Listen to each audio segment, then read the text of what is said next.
Hello friends, welcome to Sarita Sharma classes.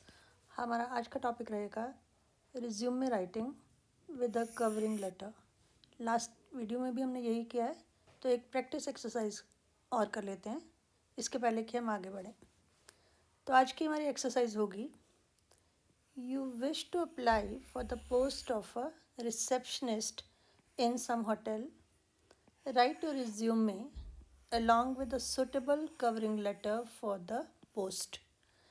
ये आपके last year के एग्ज़ाम का क्वेश्चन है, तो मुझे लगा कि मुझे इसको सॉल्व करके बताना चाहिए। इसमें है कि आप किसी होटल में एक रिसेप्शनिस्ट की पोस्ट के लिए अप्लाई करना चाहते हैं। राइट योर रिज्यूमे, अपना रिज्यूमे लिखें along with the suitable covering letter for the post, और उसी पोस्ट के लिए एक उचित कवरिंग लेटर भी लिखें। लास्ट वीडियो में भी हमने कवरिंग लेटर भी लिखी थी और रिज्यूम में भी लिखा था, तो मोर और लेस स्टाइल सेम रहेगा, लेकिन पोस्ट की रिक्वायरमेंट के हिसाब से हमारी क्वालिफ़िकेशन डिटर्मिन होगी, हमारा एक्सपीरियंस डिटर्मिन होगा। और थोड़ा सा मैंने चेंज किया है रिज्यूमे में, आपको या थोड़ी बहुत वर्डिंग चेंज हो सकती है कवरिंग लेटर में, ताकि आपको ये मालूम हो कि केवल एक ही वर्डिंग नहीं होती, मीनिंग क्लियर होना चाहिए, कम्युनिकेशन प्रॉपर होनी चाहिए, वर्ड्स हम चेंज कर सकते हैं। तो आइए देखते हैं कवरिंग लेटर में हम क्या करेंगे। कवरिंग लेटर में मैंने आपको बताया था कि हम सबसे पहले टॉप लेफ़्ट साइड पर सेंडर्स एड्रेस लिखते हैं। सेंडर मीन जो भेज रहा है, यानी कि हम। तो अपना एड्रेस, अगर तो आप अपने जॉब के लिए वाकई कहीं रिज्यूमे भेज रहे हैं तब तो आपको अपना एड्रेस देना होगा, लेकिन एग्जामिनेशन पॉइंट ऑफ व्यू से हम कोई भी इमेजिनरी एड्रेस ले लेते हैं। तो यहाँ पर मैंने कांगड़ा का एड्रेस लिया है, हाउसिंग बोर्ड कॉलोनी का 14 हाउस नंबर है, उसके आगे कॉमा आता है, देन हाउसिंग बोर्ड कॉलोनी, उसके बाद एक बार फिर हम कॉमा लगा सकते हैं और नीचे कांगड़ा। तो यहाँ पर हमारा सेंडर्स एड्रेस हो गया 14 हाउसिंग बोर्ड कॉलोनी कांगड़ा। उसके बाद एक लाइन हम छोड़ देते हैं, फिर लिखते हैं डेट। तो डेट मैंने आज की लिखी है, उसमें फरवरी पूरे स्पेलिंग लिखे हैं 16 और 2022। अब दोनों डिजिट्स को डिफ्रेंशिएट करने के लिए, एक दूसरे से अलग करने के लिए हम उसके बीच में कॉमा लगाते हैं। तो आपने ये याद कर लेना है कि हमने डेट इसी तरह से लिखनी है, जो भी मंथ हो उसके बाद डेट, डेट के बाद कॉमा, कॉमा के बाद ईयर। तो ये 2 पॉइंट्स हो गए। सबसे पहले सेंडर्स एड्रेस, फिर एक लाइन छोड़कर डेट, उसके बाद आएगा रिसीवर्स एड्रेस। तो अगर आपको पिछली वीडियो याद हो तो उसमें क्योंकि हमने किसी कॉलेज में क्लर्क के लिए अप्लाई करना था, तो जो रिसीवर एड्रेस था हमें किसी कॉलेज का देना था, और कॉलेज में जो किसको एड्रेस किया था, प्रिंसिपल को, और नीचे कॉलेज का नाम लिखा था। लेकिन यहाँ पर है कि आप किसी होटल में रिसेप्शनिस्ट की पोस्ट के लिए अप्लाई करना चाहते हैं, तो नेचुरली हमें किसी होटल वाले को लिखना पड़ेगा, और होटल में मैनेजर को एड्रेस करते हैं, the manager, the grand Raj hotel Kangra. ये जरूरी नहीं कांगड़ा का ही हो, कोई भी हम दे सकते हैं, लेकिन क्योंकि एड्रेस हम अपना कांगड़ा का था तो मैंने नियर बाय होटल का नाम दे दिया। तो ये है receiver's address, the manager, the grand Raj hotel Kangra. उसके बाद आता है सब्जेक्ट। सब्जेक्ट में SUB काफ़ी है, आगे कोलन, और फिर application for the post of receptionist, क्योंकि उसमें क्लियर दिया है आपके क्वेश्चन में, you wish to apply for the post of a receptionist in some hotel. तो किसी भी होटल का नाम दे दिया, और यहाँ पर application for the post of receptionist. फिर आता है सैल्यूटेशन, सर, यहाँ पर रिस्पेक्टेड सर भी हो सकता है। और उसके बाद ये जो आगे वाली लाइंस हैं, मैंने अपनी पिछली वीडियो में बताया था कि आप चाहें तो इनको लर्न कर सकते हैं, क्रैम कर सकते हैं। केवल इसमें आपने पोस्ट का नाम चेंज करना है और डेट चेंज करनी है, अदरवाइज़ आप सेम लाइन किसी भी पोस्ट के लिए लिख सकते हैं। with reference to your advertisement in the Tribune dated। The Tribune की जगह पर किसी और न्यूज़पेपर का नाम भी लिखा जा सकता है, लेकिन अपनी सहूलियत के लिए अगर आप एक ही करेंगे तो आपको स्पेलिंग वगैरह याद करने में ईजी रहेगा। एडवर्टीज़मेंट होता है इश्तिहार या एड जिसको बोलते हैं। विद रेफरेंस टू उसके संदर्भ में, उसके संबंध में। With reference to your advertisement in the Tribune, और किस डेट की ट्रिब्यून में आया था।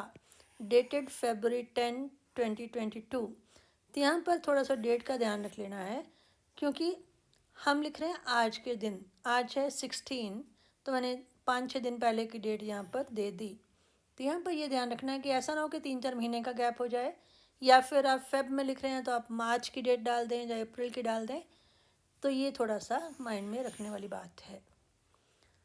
आई offer my services as a receptionist in your hotel. यहाँ पर वर्डिंग मैंने चेंज की है। उसमें लिखा था I would like to apply for the same, और यहाँ पर है I offer my services as a receptionist. मैं अपनी रिसेप्शनिस्ट के तौर पर सेवाएं ऑफ़र करता हूँ आपके होटल में। वहाँ पर कॉलेज है, यहाँ पर होटल है, तो ये वर्डिंग आपको उस हिसाब से लिखनी है। उसके बाद क्योंकि ये कवरिंग लेटर है, तो इसमें हमने सारा रिज्यूमे नहीं देना है।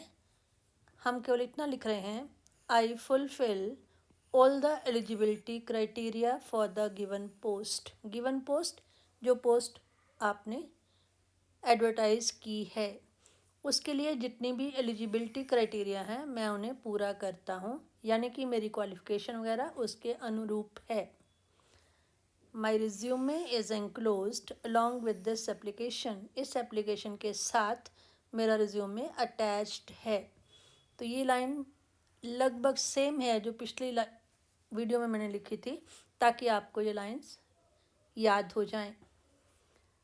If I am given the opportunity, अगर मुझे मौका दिया गया, I will do full justice to the job, तो मैं जॉब के साथ पूरा न्याय करूँगा।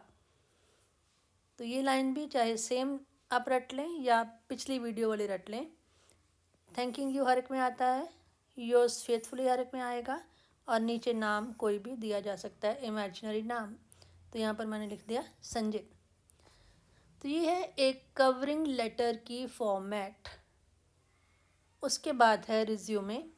रिज्यूमे में वही पॉइंट्स हैं, नेम, फादर्स नेम, एड्रेस, आपका डेट ऑफ बर्थ या एज, मोबाइल नंबर या कॉन्टैक्ट नंबर, आपके एजुकेशनल क्वालिफ़िकेशन, आपकी वर्क एक्सपीरियंस, कोई रेफरेंसेस वगैरह, या कोई स्पेशल स्किल्स हैं तो उसके बारे में। अब पिछले रिज्यूमे और इस रिज्यूमे में थोड़ा सा फ़र्क है, लेकिन केवल इतना कि ये थोड़ा उससे भी इजी है। अगर आप दोनों वीडियोस को कंपेयर करें, मैं ये मान के चल रही हूँ कि आपने पिछली वीडियो भी देखी है, तो नेम तो नेचुरली वही रहेगा जो हमने अपनी कवरिंग लेटर में दिया है, वहाँ पर दिया है संजय।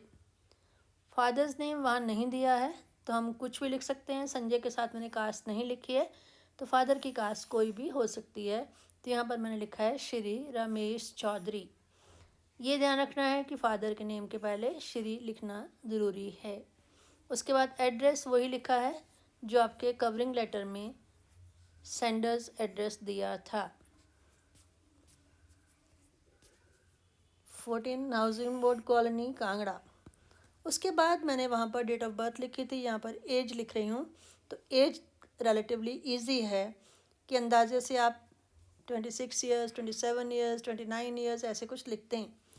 अगर हमने डेट ऑफ बर्थ लिखी थी तो हमें वहाँ पर थोड़ा ध्यान रखना पड़ा था कि कौन सा सन, कौन सा ईयर होना चाहिए। उसके बाद है मोबाइल नंबर या कॉन्टैक्ट नंबर, ये भी मैंने इमेजिनरी दिया है।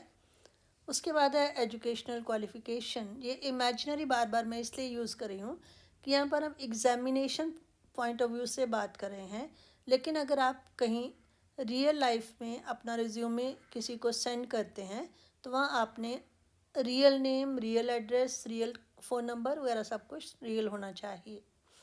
अब जहाँ पर एजुकेशनल क्वालिफ़िकेशन की बात आती है तो वो आपकी जो पोस्ट की रिक्वायरमेंट है उसके हिसाब से होना चाहिए। तो यहाँ पर आपकी पोस्ट है रिसेप्शनिस्ट इन सम होटल। अब रिसेप्शनिस्ट का काम क्या होता है? किसी को रिसीव करना, जो भी गेस्ट आते हैं उनसे रिसीव करना, उनसे बातचीत करना और थोड़ी बहुत कंप्यूटर पे उनके बारे में इंफॉर्मेशन लिखना। तो इसके लिए बैचलर डिग्री, ग्रेजुएशन काफ़ी है। उसके बाद मैंने लिखा है बैचलर ऑफ आर्ट्स। अब यहाँ पर भी अगर आपको याद हो तो लास्ट में हमने क्या किया था, इस तरह से कॉलम बनाए थे और फिर उनमें अलग अलग हमने लाइंस लगाकर प्रॉपर बनाया था। एक मेथड वो है और दूसरा मेथड ये है। तो ये मेथड इजी क्यों है कि यहाँ पर ज़रूरी नहीं कि आप एक ही पेज में आए, वहाँ अगर और कुछ लिखना होता तो अगले पेज में थोड़ा सा ऑकवर्ड हो जाता है। तो यहाँ नंबर 1 नंबर 2 डालकर आप नेक्स्ट पेज पे भी आराम से कैरी फॉरवर्ड कर सकते हैं। तो सबसे पहले मैंने लिखा है बैचलर ऑफ आर्ट्स। अगर बैचलर के स्पेलिंग आपके गलत हो जाते हों तो BAB लिख सकते हैं। लिखने को तो हम BSc लिखते हैं, BCom लिखते हैं, BCA लिखते हैं, ग्रेजुएशन कोई भी करते हैं, लेकिन आमतौर पर आर्ट्स की भी काफ़ी है एक रिसेप्शनिस्ट के लिए। अदरवाइज़ कोई और भी लिखेंगे कोई प्रॉब्लम नहीं है। और यहाँ पर मैंने ब्रैकेट में आपकी यूनिवर्सिटी का नाम लिखा है, क्योंकि कांगड़ा का एड्रेस है तो मैंने HPU लिखा है, हिमाचल प्रदेश यूनिवर्सिटी, और विथ 57% मार्क्स। तो ये मैंने पिछली बार भी बताया था कि पोस्ट के अकॉर्डिंगली जिसके 80-90% मार्क्स हो गए वो नेचुरली आगे पढ़ेगा या किसी अच्छी पोस्ट के लिए अप्लाई करेगा, इससे बेटर पोस्ट के लिए। तो मैंने अंदाज़न आपके एवरेज मार्क्स लिख दिए हैं, बैचलर ऑफ आर्ट्स या BA, कहाँ से, HPU से, और विद 57% मार्क्स। उसके बाद मैंने जैसे कहा कि आपकी जो एजुकेशनल क्वालिफ़िकेशन है वो होनी चाहिए आपकी पोस्ट के अकॉर्डिंगली। तो क्योंकि पोस्ट रिसेप्शनिस्ट में आपने लोगों को रिसीव करना है तो आपको कम्युनिकेशन स्किल्स आनी चाहिए, अच्छी तरह से बातचीत करना आना चाहिए। तो दूसरा मैंने लिख दिया है डिप्लोमा इन कम्युनिकेशन स्किल्स। वो कहाँ से किया है? इग्नो से। यहाँ पर भी अगर आप चाहें तो विद परसेंटेज ऑफ मार्क्स लिख सकते हैं, ना भी लिखें तो चलेगा। दूसरा मैंने लिख दिया डिप्लोमा इन कम्युनिकेशन स्किल्स।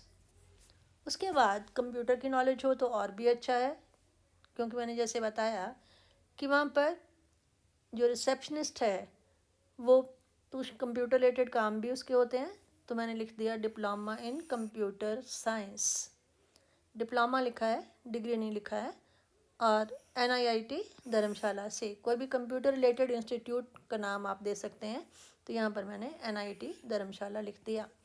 तो बेसिक सी क्वालिफिकेशन जो एक रिसेप्शनिस्ट के लिए चाहिए मेरी, मैंने लिख दी अंदाजे से। अब आप देखिए कि आपने एज लिखी है 27 ईयर्स। अब आपको ग्रेजुएशन करने में आम तौर पर 5 साल में बच्चा फर्स्ट में जाता है, और उसके बाद 12th तक 12 साल और 3 साल आगे 15 साल। तो दैट मीन अप्रॉक्सीमेटली आप 20-21 साल में BA करेंगे। फिर 1 साल का आपका डिप्लोमा हो गया, 21 हो गए। उसके बाद फिर से एक डिप्लोमा हो गया तो 22 या 23 हो गए। और वर्क एक्सपीरियंस, इसका मतलब आपको 4 साल बीच में जो गैप है उसका वर्क एक्सपीरियंस शो करना पड़ेगा।